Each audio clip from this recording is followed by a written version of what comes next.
Hello, and today we are doing score predictions for Euro 2020, 2021 technically, but it's obviously the big European Championships this summer, and these round of games happening on Friday night and Saturday night determine who is going to go into the last four of Euro 2020, who is going to Wembley to try and be in that final. But it is a big little group of teams and some big underdogs. So you got to give them shout outs. Ukraine, fair play. Czech Republic, fair play. Denmark, fair play. But we have 8 teams to discuss, 4 games to predict in these quarterfinals. Go on to smash a like on the video, comment your score predictions down below, and we will shout out the best ones from last week's video. Now, I'm not sure how we got on in our predictions last week. It wasn't great, but let's just very quickly for you people have a little look back at that. Basically, I kind of was a bit confused about which way I was doing it, whether I did like the 90-minute score predictions and they were the only ones that counted, or we just did it as quarterfinal, onwards. We were just only 90 minutes, or you maybe take into account what happens in extra time. So say if you predicted, I don't know, 2-1 to Ukraine, then you got a correct score because it was 2-1 in the game before penalties. But then you'd say, oh, well, technically it was 1-1 because that's how it was going into just before extra time. I don't know how you can, categorize it, but we're going to stick to 90-minute predictions. I think that's probably the best way to go rather than extra time, where if you can get extra time, then amazing. But I don't think we're going to go for that. We're just going to say, if you said, say, 2-1 to Germany in the England game, you're wrong. But also, if you said 1-0 to Sweden in that game, you don't get the correct result, even if Sweden had gone on to win in extra time. So let's have a little look back then, shall we, at my Euro 2020 round of 16 predictions and see how we got on. It was 3 points, I do believe, for the correct result, 5 for the result and the goal difference, and 8 for the correct score. But this week, we're doing a different scoring system, just slightly edit it. So it's 3 points for the outcome or the result. Then it's going to be 6 points for the correct goal difference. So say if it's, 2-1 to Germany and it finishes 3-2 to Germany. I know Germany are out, but you get the gist of it. And then if you get a correct scoreline, it's going to be 9 points.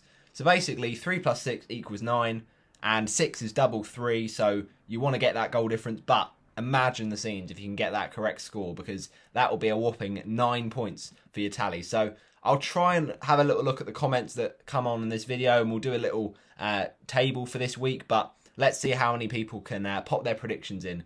It'd be good to see. But let's get into how we got on in the round of 16. So let me just get that ready for you people.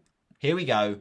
We're just going to whiz through my predictions, and then we'll crack on with the 4 games across Friday and Saturday. And also, don't forget, the semi-finals are on Tuesday and Wednesday. So my predictions for those, I'd imagine, will come out on Tuesday. I know it's a bit late, but, I'm a busy man, and it's quite a tight schedule. So we'll see what we can do there, but we'll try and fit it in. Here are my round of 16 predictions, though.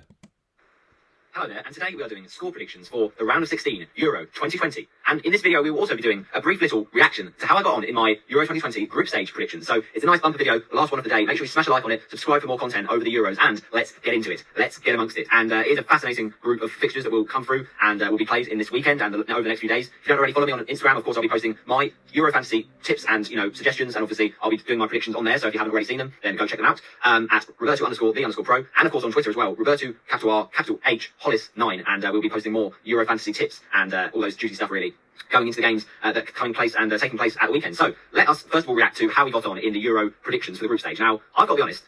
Yeah, I've got to be honest. Let's not watch this bit. This bit's not needed for this video. But you can watch it back if you haven't seen it. It was quite interesting to see how we got on in the group stage. So, yeah, my 7-0 prediction for Austria against Ukraine. We don't want to talk about it. At least we got the correct result. Yeah, we don't want to talk about that. We don't predict Ukraine well. 6 goals out. But we also did say that Sweden would get the dub against Ukraine 3-1. And fair enough, Ukraine, you did well. But let's try and get fined and get those round of 16 predictions. Italy or Belgium or Portugal. So it will be interesting to see how far France can go, especially with the performances having a bit official Anthony Taylor has been praised for his perfect handling of Christian Eriksen's cardiac arrest during Denmark's game against Finland. That is absolutely spot on. Anthony Taylor had a great game and was just so quick to get the medics on. So, Denmark, they want this game for Christian. They want to get as far as they can for Christian, who I'm sure will be watching at home after being released from hospital. So I'm going for the Denmark win. And the only goal of the game, well, I've gone for it, but it's going to be coming from Joachim Maieli, because he's...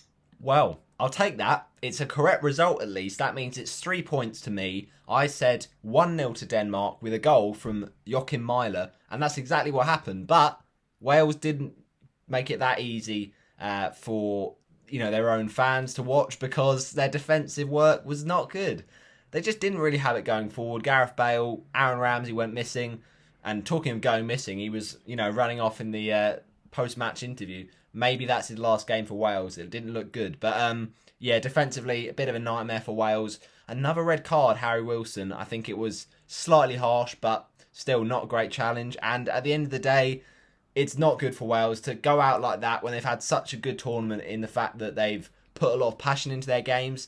There wasn't much expectation going into it, but they did well to qualify as second. And then, that was a really tough game, to be fair to them. Denmark was so revved up.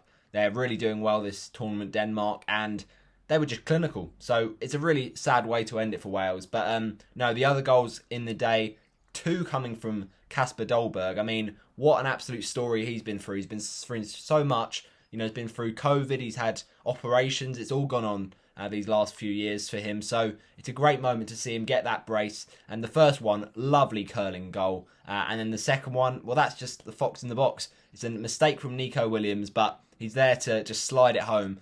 And then the last goal, obviously, coming from Branthwaite.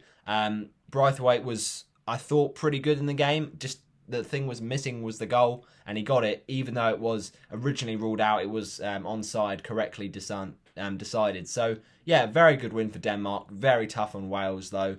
And we'll take the 3 points. Let's move on. Attacking. All right, moving on to France against Switzerland. I realise now that it's not actually in the order that I wanted them to be in terms of how they are played and what order they're going to be played in. But we'll go with the flow. France-Switzerland, this is going to be interesting because, with Shaqiri, Switzerland can win any game. But France are a big favourite for this tournament. And, all right, their performances weren't fantastic, but they've got superstars. Mbappe, Benzema, Griezmann. Pogba's put in some great performances this Euros. So I do feel like Switzerland are going to really be up against it. And I don't know, I feel like France are just on the better side of the not the better side of the draw, but they've got one of the most favourable fixtures in round of 16. And if they win this one, then they could be playing someone like Italy or Belgium or Portugal. So it will be interesting to see how far France can go, especially with the performances have been a bit cagey. But I think Switzerland is the kind of performance or the kind of opportunity for France to put in a better performance. So I'm going to go with a fairly comfortable France win. I don't think they'll be on fire, but they'll just get the job done and they'll have enough quality to see off the Swiss. France 2, Switzerland 0. Well, they certainly had enough quality on the night, France, despite being absolutely awful in the first half, defensively so weak, and Seferovic with a great header. But then second half, France, their attitude was really not good. They came out second half, they played a bit better, and they got a goal back, and it was like absolute scenes. What a turnaround. And 2 from Benzema, then a goal from Pogba, out of this world. That is lovely. His first goal in for France since that 2018 World Cup final. And it was a scorcher into the top right corner. Just so nice. And you think, all right, game done for France. Easy dub. They've really had a tough game this one. Switzerland put them under the cosh, but, they've kind of come through that little period of pressure. Nope. Switzerland straight back at them. You've got to just give them all the credit. They were absolutely fantastic. Great ball from Mbabu. Wonderful header from Seferovic. Just glanced it past Lloris. And then one goal was all it needed. And, France, how they're not seeing that out at the end. I mean, it's a great goal from Seferovic, to be fair. The way he just takes it. Really good pass from Granit Xhaka, to be fair. But he's got a lot to do there, Seferovic. He takes one touch, then he kind of just slaloms past the defender, and then just lovely, lovely finish, curling it into their bottom left corner, past Hugo Lloris. And France will be thinking, how have we bottled that one? But fair enough, Switzerland. And then we go into the penalty shootout. I mean, it was crazy, that game. It was absolutely unbelievable. 1-0 down, 3-1 up, 3-3 by, going into extra time, just like that Croatia-Spain game. And it was just mad because, Spain game was a bit more, one-sided in the extra time period. This one, though, it was anyone's game. And really, France did make a few substitutions that were unfortunate. They had to bring off Benzema due to injury. But before that extra time even happened, Kingsley Coman could have won it. On the chest, on the volley, top bins it looked like, and then it just cannons off the angle of the post and crossbar. It's just crazy, crazy scenes. These Euros have been great, great entertainment, box office stuff. But, of course, it goes to penalties, and in penalties, Switzerland get the shock win to knock out the world champions, and it's 5-4. And of all players to miss the France penalty, it's Kylian Mbappe. I mean, he didn't have a great game, to be fair. He was always in the game, but he was never quite doing enough to have shots. But, man, he usually does have nerves of steel, and he just buckled under the pressure. But you got to, feel bad for him. He's still the future of football, it seems. But ultimately, that wasn't a great penalty, not hard enough, and a good save from Sommer, who, was hesitant. He thought he'd come off his line, but then he was wheeling away in celebration, and what a historic win for Switzerland. So great achievement from them. Not good, though, for our Euro fantasy predictions. Our Euro fantasy team, actually, when I come to think of it, because we had 3 France players and they all got knocked out. But no, specifically for our round of 16 predictions, because we said a France win. It wasn't. It was a draw, and it was a Switzerland win in extra time and penalties. So fair play, but no points for me. We move on. And in the goal, contribution, we're going for the first one, Antoine Griezmann, and the second, we're going to go for Kimpembe. Well, that's interesting because Griezmann did get an assist, but not a goal. Anyway. We've got the game up between Italy and Austria, and this is, of course, also on Saturday night. Italy, of course, are also one of the favourites. They've been so impressive in their group stage, and they've just been really, really good at the back. And, Donnarumma's been absolutely sensational so far. A big favourite for the Golden Boot. And if you got the Golden Boot, then you'd say fair enough. I was thinking of Lukaku. But no, Donnarumma, a big favourite for the Golden Glove with his performances. But obviously it was a great touch from Mancini to bring on Sirigu. Yeah, fair play, Lukaku. He's actually had a great tournament, but didn't score against Portugal. Ruben Diaz kept them quiet, even if we lost. But at the end of the day, the Golden Boot race is still quite open, to be fair. I think Ronaldo could win it because, he's got 5, which is really impressive, and he's got an assist. But you've got, a few players on 4. You've got, I'm trying to think now, Patrick Schick, I think. We've also got Sterling on 3. We've got a few players in and around, as well as Patrick Schick. You've got from Switzerland, Severovic. So it's all to play for, but we'll see who gets the crown. Lukaku is putting the pressure on, but he's still got to get at least a couple of goals to win it outright, or at least some of those do that are on 3 right now. But back to this prediction. In the game against Wales, because he did admit himself, Roberto Mancini, that the one regret in his career as a playing footballer was to not get a chance at the Euros, and great to see him give that for Sirigu. Really nice touch. But in terms of Donnarumma, he is solid. They've got so many good attacking options. Ciro Immobile, Lorenzo Insigne, Locatelli even, a lot of strength and depth. So I think this is going to be a scary game for Austria, and they're going to struggle to weather the storm. Italy 4, Austria 0. Oh dear, 4-0 Italy. Well, fair enough. A lot of people predicted Italy to absolutely batter Austria, but we had to give Austria a bit more credit. To be fair, their performances in the group stages weren't amazing. It was North Macedonia, fair enough. You expect them to beat them. Then Netherlands, tough game, and then They played well against Ukraine, but they weren't setting the world alight. But fair enough, they did really well to just stay in that game, really push. And they nearly could have, won that game if something had happened differently and Arnautovic's goal with the header has been onside. But no, fair enough. The goal gets ruled out and you're thinking, wow, Italy have got away with it big time. They hadn't conceded a goal for absolutely ages. But that kind of run kept on going with that disallowed goal.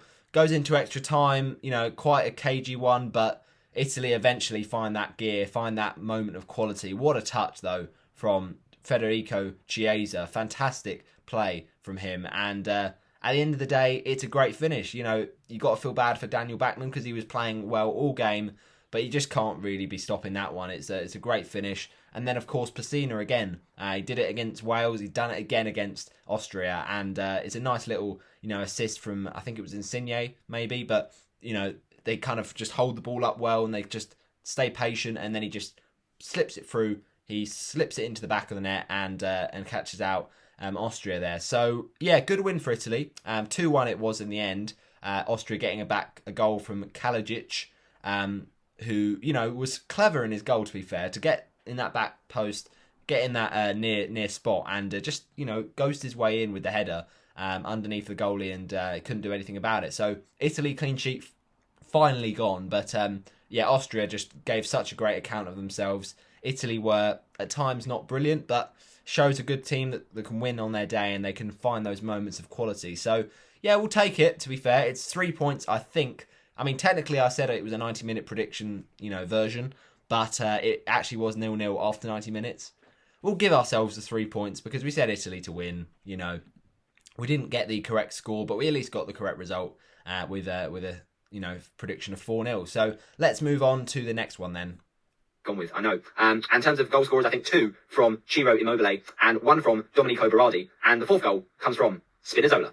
All right, now we've got the matchup between England and Germany. What a massive rivalry this one is. It's unbelievable stuff at Wembley. And it looked like it was going to be England-France. It looked like it was going to be England-Portugal, even England-Hungary for a little while. But, it all changed about. And Germany ending up finishing second after that last gasp Goretzka goal. Absolute scenes. Not one that we're going to forget for a while, because that game, Germany were poor, and they had to just come back from the brink and scrape something to kind of get out of jail. But Germany is still a good side, there's no doubting it. England are going to go into this feeling optimistic, but also very pessimistic. We know how England fans are, and it's, of course, a very tough game for England. They need to make sure they keep Germany's attacking threats like Gundogan, Timo Werner, Kai Havertz, and, of course, Goretzka all quiet. And they've still got so much strength in depth, Germany. Serge Gnabry, Leroy Sané, and even Joshua Kimmich has got an attacking eye as well. So it's going to be a tight game, I think. I think that there's a chance it goes to penalties, but what I'm doing for these predictions is I'm only counting my 90-minute predictions. So I'm going to say it ends in a draw in 90 minutes, but we're going to go for 1-1 with the goals in this game. First of all, I think England will score first, and that goal will actually come from the man who's struggled so far, Harry Kane. So the England fans are getting so gassed, but then they kind of get a bit complacent, England, and Germany get an equaliser late in the game. Very gutting for the Three Lions, because the equaliser comes from the fullback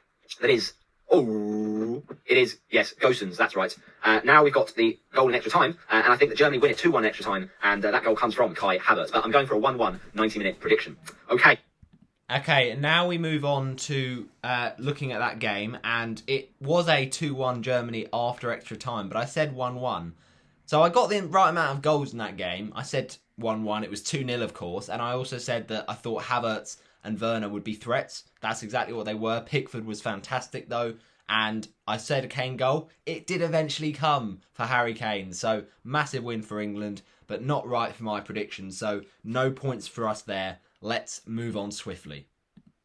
And we've got Czech Republic facing Netherlands. This is a big game, of course, for the Czech, because they actually did do quite well in the group. Patrick Schick was a goal machine, and, Kufau, once again, whipping in the balls. I think Souček was a bit underwhelming. Maybe he's still got more to come, but it's a tough game against Netherlands because they really bossed their group. Wijnaldum and Memphis Depay ripping it up. You feel like that team is in a good position right now. I know they've had a lot of underachievements at previous tournaments, but how far can Netherlands get? I think it's a difficult one. This kind of game, though, I think is favourable. They need to kind of get this and deal with this and get out of the way of the next game. So I'm backing Netherlands to have enough to cause Czech Republic some problems, but, I can see Czech Republic scoring this game. It's that kind of matchup, really. But I'm going to go with, 3-0 to Netherlands, and the goal scorers here.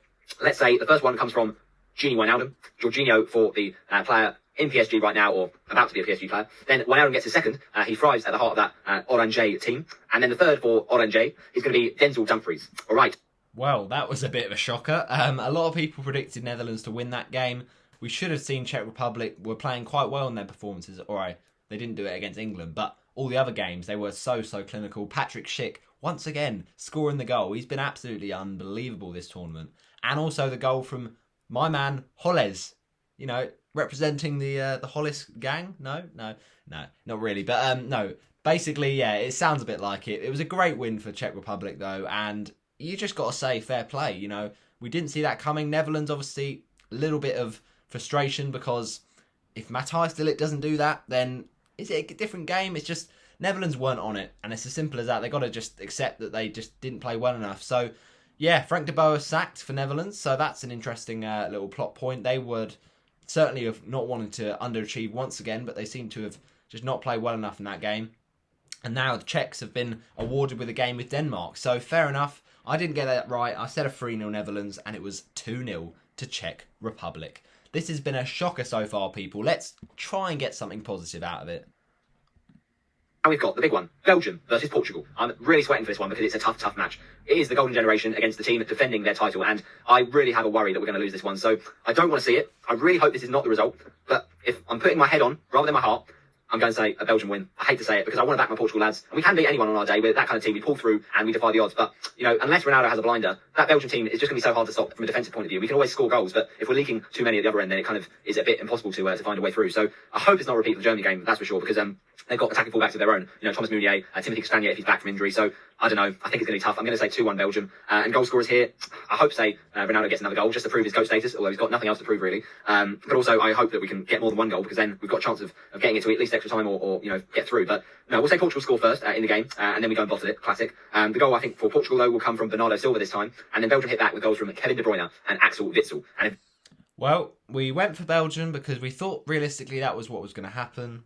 Unfortunately to say, I was right in that respect in the outcome of the game. It was 1-0 though, Belgium win. So we actually got the correct goal difference here. 5 points is pretty nice, but not nice for Portugal. Obviously, we didn't play well enough in that first half. Second half, we were fantastic. We were missing everything in the first half. Second half, we were missing pretty much nothing apart from the goal. So it was a really frustrating day. One moment of quality from Belgium won it from Thorgan Hazard. And yeah, it is what it is. Belgium play Italy in the next round. That is going to be a juicy, juicy prediction. But we have to just go again, Portugal, in Qatar next year. But yeah, Belgium were just defending for their lives. And fair enough, they got the job done. So let's move on then. Ready? Come on then. Play, which is a high, you know, proportionality or probability, I should say. We're getting all fancy now. Then it'll probably be the man in the middle for Belgium, Romelu Lukaku. It would just be a gutting shame, but let's hope not. Let's move on though to the matchup between the Spanish and the Croatian, and this is a really interesting game. I think this could be tight. This could be interesting. Spain, of course, have crashed out of the this kind of knockout stage before to Russia in the World Cup. So can Croatia do something here? There's not an impossibility here. I think there's a very good Croatia team right now. All right, they're aging a little bit. It'll be Modric's last tournament, but he's still got the quality. We saw that against Scotland. And Spain, they are a difficult team to predict, but going forward, they have quality. They need that number 9, really. And they did look absolutely brilliant against Slovakia, but it was Slovakia who were, causing their own problems. So it's a difficult one to judge, but I'm going to go with a draw in 90 minutes. And we're saying Spain 2, Croatia 2. Well, I said I was going to do 90-minute predictions, apart from the Italy game, allow it. But no, I actually take that because that's a correct result in 90 minutes. We said a draw 2-2. It was actually 3-3 in 90 minutes. What a game. Unbelievable. It was like the, repeat of the France game. 3-1 down. Croatia don't care though. 84th minute of the game. And they're 2 goals down, but they just come back. They just do brilliantly. And absolute scenes for, I think it was Pesalic or something like that. Pasalic. Croatia get the equaliser. And, let's just talk about Unai Simon. What is he doing there? But anyway, it's a great result in the end for Spain to win it in extra time. 5-3. What a game. 8-goal thriller. It was crazy. It really was.